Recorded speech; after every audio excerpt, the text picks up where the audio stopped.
What's up guys, the Huntsman here, and today we're going to do another Battlefront 2 review.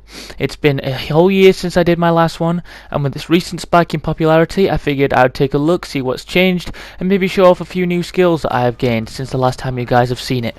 So anyway, without further ado, let's get into the review. Okay, so straight off the bat, something I want to talk about is the Heroes vs Villain mode. Now, if you guys remember from last time, I wasn't necessarily a very big fan of the 2v2/1v1 section of this game, as at the time I was very new to the game, and I wasn't very good at being able to properly figure out which characters counter other characters, which ones are better for dealing with certain things. But this time around, hopefully you guys will see from a better point of view, as I'm quite a lot better at it now. So what I want to discuss is how well the characters are balanced and how maybe not well some of the characters are balanced. Obviously with the game, getting its popularity back, it's been rumoured that DICE might be returning live service to the game, so hopefully maybe my opinions might get out there a little bit and maybe help some things change. So something that I want to talk about, although I do find it fun, is still quite broken, is how powerful Boba Fett is. What you guys are about to watch is me playing as Boba Fett and going to be doing a considerable amount of damage to Obi-Wan and Anakin in very quick succession, with them doing little to no damage to me in return. The thing that is supposed to balance ranged characters, making them a little easier to kill, as well as a little harder to kill by lightsaber users, is their lack of speed, because they can do higher damage over time, depending on if they actually hit their shots or not. So it requires more accuracy and a little more consideration because you're not as fast. Whereas Boba Fett seems to be fast, he seems to be able to miss a lot because of his proximity damage from his rockets and his concussion grenade, and also since he's from a distance you can just set your teammate on the enemy while you shoot them and do damage that they can't block. It makes it really unfair, and it kind of ruins the fun unless you are of course playing as Boba Fett. However, the Heroes vs Villains mode has become one of my favourite modes to play, as you don't need as many people to do it, so you can jump into better games a lot quicker than you can with most of the other game modes. And it's also just, it gives you a chance to learn the characters that you wouldn't normally get to play, because playing in the assault mode or any of the other modes that have heroes in them don't usually allow you to play as these heroes or villains, because the sweaty players that play the game since it came out are always going to know a better way of getting points than you, and they're always going to find a better way to get them a lot quicker. So it does kind of, add more of a chance of you to play as the characters you want to play, especially if you have communication with your team, so you can ask them to play as whichever character you might want to try out that round. I don't actually know if this is something they actually improved in the final update for the game before live service was taken away, but I do remember playing last time when I did the review that the skill-based matchmaking was a lot worse. I always got put in games against people that I couldn't beat, and that it was really kind of ruining the game for me. Whereas this time I feel like I'm getting quite evenly skilled players. Sometimes I'm getting worse players and sometimes I'm getting better players than me, but I get all three of those within a frequent enough variation for me to, when I get easy wins, I enjoy them. When I get, instantly beaten, I obviously hate it, but it's not very frequent, so I can eventually look past it. I think that they've done a very good job with that especially, and that is something else I can appreciate about the game as a whole now, instead of just this one mode. Now, moving on to something that we didn't cover last time on the review, is Ewok Hunt. Now, when I had made the review, I had played it a few times, but I didn't really enjoy it because I wasn't very good at the game as a whole, so I didn't really want to speak about it. But now I'm a little better with my accuracy with my guns, especially the gun that you're given as a stormtrooper during the mode. I find it a lot more fun, especially when I'm a stormtrooper. If you could have heard my mic right now, you would have been able to hear me screaming, terrified, watching my teammates get just one by one picked off. And it's definitely a lot of fun and a lot more terrifying than you'd think the Star Wars universe could be outside of the expanded universe. It's definitely quite well balanced, because although you can't really see very well, they give you a torch, and also if you hit them they die pretty fast. So it feels very well balanced, and definitely a game mode for people who like to just have fun with their friends and maybe get a little scared, instead of people that are quite competitive, because it's not very easy to be competitive at this mode, because there's nothing really to compete about. It's more just how long can I make it, with the occasional win. But I didn't get a win on recording because I didn't get a win. So it's more or less see how long you can make it and have a bit of fun than anything else, to be honest with you. I would definitely suggest picking this game mode if you just want to have a fun time with one of your friends. Now we return to what was my favourite game mode back when I first did a review of this game. It does still feel like you're playing as a clone trooper, a droid, a resistance fighter, a rebellion fighter, a stormtrooper, or a member of the First Order, because it's simple. You run in, you get some kills, you get killed. Now, it's a little easier to get more kills and less deaths depending on the class you play, so my main recommendation would be play as Heavy, because although you probably will die the most as Heavy, you also, with your L1R1 ability, pull out a big minigun and do a crap ton of damage. So you'll either get a lot of points from damaging a villain, or you'll get a lot of points from killing a load of people in a singular area. It's also a lot more fun to simply just play objectives, because you feel like quite an important soldier. This game, for me, is more about how it makes me feel rather than how well I perform, especially in this game mode, which is why it's a lot of fun, especially for people that aren't necessarily as good at FPSs as the majority of people are, such as myself. I'm not very good at these FPSs, so this game mode is definitely an excellent choice if you want to feel in the same boat as everybody else, because nobody else in any of these rounds is doing very good at all. Everyone's getting killed a lot, but everyone is also getting a lot of kills, because it doesn't take too much to kill an enemy player. So I would definitely still recommend this mode to start on if you're a new player, because it will make you feel the best about yourself, and then probably get into a more fun mode like Hero vs Villains a little later down the line when you've had some experience with the heroes against weaker enemies, so you can learn more how to block bullets a little easier, or you can fight off like Count Dooku when you're playing as Anakin, and you can learn the meta a little. So it's definitely quite useful for new players to learn new things.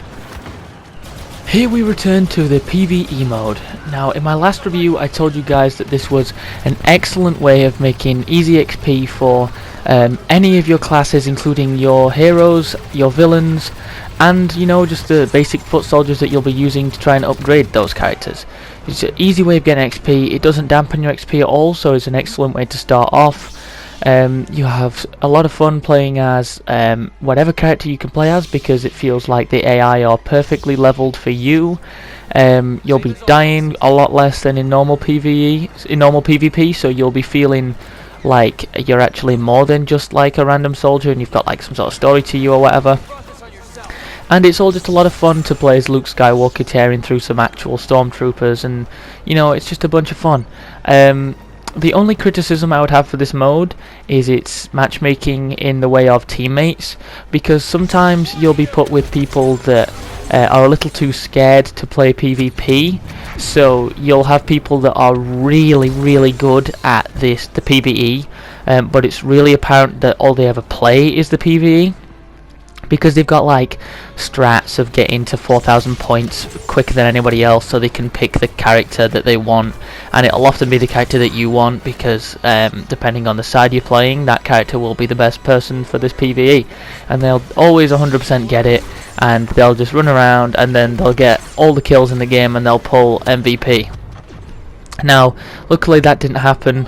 This time I got the character I wanted, and I had a lot of fun in this round, but it definitely happened to me in another round that I played where I wanted to play as Boba Fett, but some guy had basically got on Boba Fett right before the start.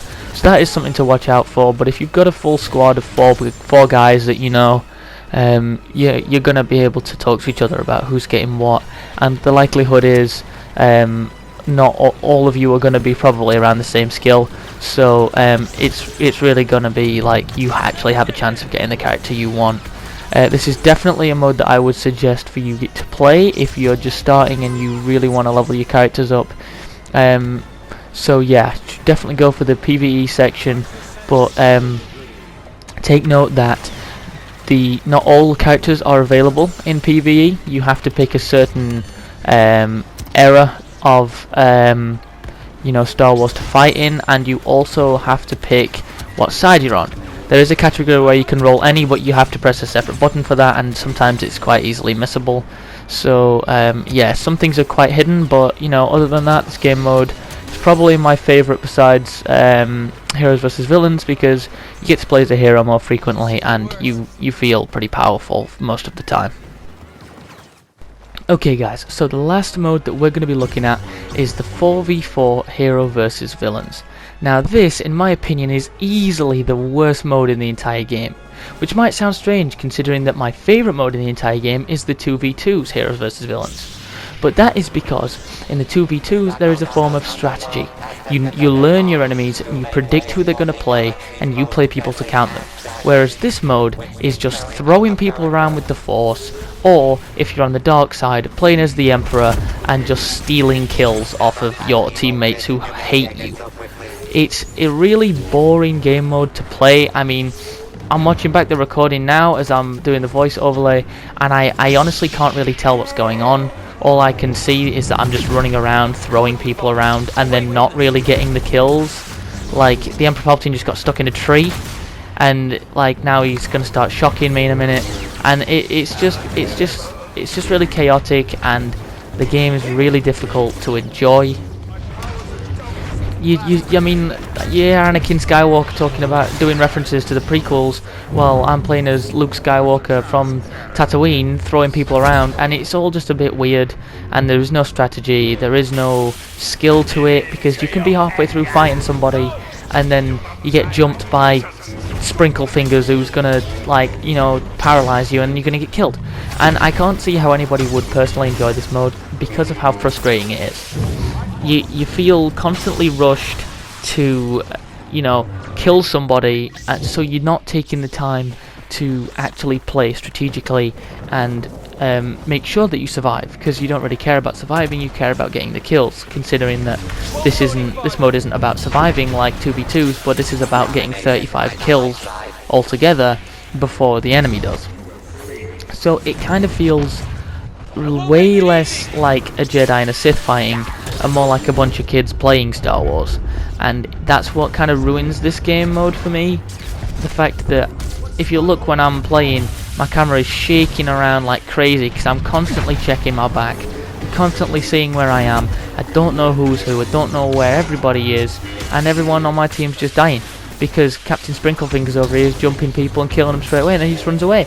So this game mode is easily the worst in the game. I wouldn't suggest trying it until you've absolutely dried out all the content from the rest of the game, and then maybe have a go when you feel like you're patient enough to actually give this garbage a try. So guys, that concludes our review for today. In summary, this game is absolutely amazing in some aspects and absolutely garbage in other aspects. I think that the 4v4 modes are torture, and I think that I would not inflict them on my worst enemy, as they completely tear apart everything in the Star Wars universe that makes any sense. I think that the 2v2 modes also do that, but they are also more on the strategic side, and they are a different type of fun in the way of you get to use powers that other characters don't have, and it's more like a game of chess, whereas the 4v4 game modes are just utterly chaotic and I have no idea what's going on at all times. However, that's not to say that some people don't find them fun, and they are entitled to that. If you have them, if you have your opinions and you enjoy the 4v4 game modes, I'm glad for you. I just can't enjoy them. This game is definitely an 8 out of 10 still, as it was last time for me. I honestly can't think of how to fault it in other than the 4v4 game modes. I say you should definitely buy this if you don't already have it, especially with its rise in popularity now. I think that starting with the lower class modes, obviously, such as the assault mode or the 2v2 modes, are definitely the way to go, but you should only really play 2v2 if you have a friend, especially with a friend that you can talk to, because you need a lot of communication in the 2v2 modes especially. This game gets an 8 out of 10 from me still. If you don't already have it, pick it up. And that's it guys, I'll see you in the next one.